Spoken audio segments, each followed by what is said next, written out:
குரங்குகள் மலையை தூக்க, குரங்குகள்லாம் பெரிய பெரிய கற்பாறைகளை கொண்டு வந்து போட்டுது.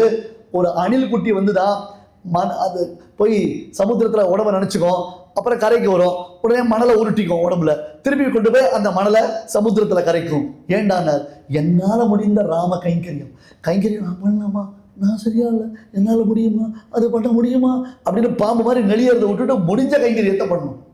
சில பேர் கோவில்களில் பெருமாள் பொறுப்பாடு நடக்கும், நன்ன தேர்ந்து அந்த பெருமாளை தோல்ல எழுந்தருள பண்ணக்கூடிய வல்லமை அந்த ஸ்ரீபாதன் தாங்கின்னு பேர் வளர்க்கலாம்.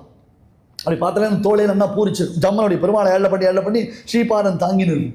இவா சாமரம் போடுனா அவளுக்கு கௌரவ குறைச்சு, விசிறினா அவளுக்கு கௌரவ குறைச்சு. நானும் போய் பெருமாளை ஏழை பண்ணுறேன்னு சில பேர் நிற்பான். இங்கேருந்து இதில் ஜிப்பு போட்டு வச்சுருப்பான், அது என்னது பிளாக்கேஜ், அதுக்கு அப்போ ஆப்ரேஷன் பண்ணி வச்சுருப்பான். இவருக்கு பழக்கம் இருக்கா, முன்ன பின்ன அந்த பக்கம் போயிருக்காரா, போனதில்லை. அவ்வளோ பெரிய வாகனம், அது இவ்வளோ பெரிய தண்டு, அந்த தண்டை கொண்டு போய் தோல்ல வச்சா இவர் ஸ்ரீபாதன் தொங்கி எழுந்துருள பண்ணவா யாரு, அவ ஸ்ரீபாதன் தாங்கி. இவருக்கு தோல்ல வச்சா அப்படியே அழுந்துருவார், தெரியுமோ, அப்படியே கண்ணை இருட்டின்னு வரும்.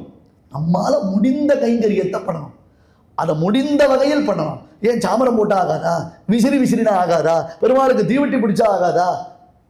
என்ன ஒண்ணுமில்லை சுவாமி, பகவத் சன்னிதானத்துல ஒருத்தர் பெருமாளை சேவிச்சுட்டு வரச்சே, வெள்ள வரச்சே, அந்த குங்குமத்தை மடிச்சு வச்சுக்கிறதுக்கு ஒரு பேப்பர் கொடுக்குறாரு பாருங்க, அது கூட கைங்கரியம் தான்.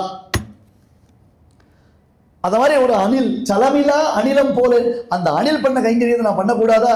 மரங்கள் போல் வலிய நெஞ்சர், எல்லாத்துக்கும் ஒரு எக்ஸ்கியூஸ் கொடுத்துருக்கேன், எல்லாத்துக்கும் என்கிட்ட ஒரு சமாதானம் இருக்கு. புத்தி என்னாச்சு, அப்படி நிற்கிறதை தவிர்த்து வணங்க மாட்டேன்னு வலிய நெஞ்சமா இருக்கு. என்ன பண்ணேன் ரங்கநாதா, உனக்கு கைங்கரியம் பண்ற பாக்கியம் இல்லையே என்று சொன்னார்.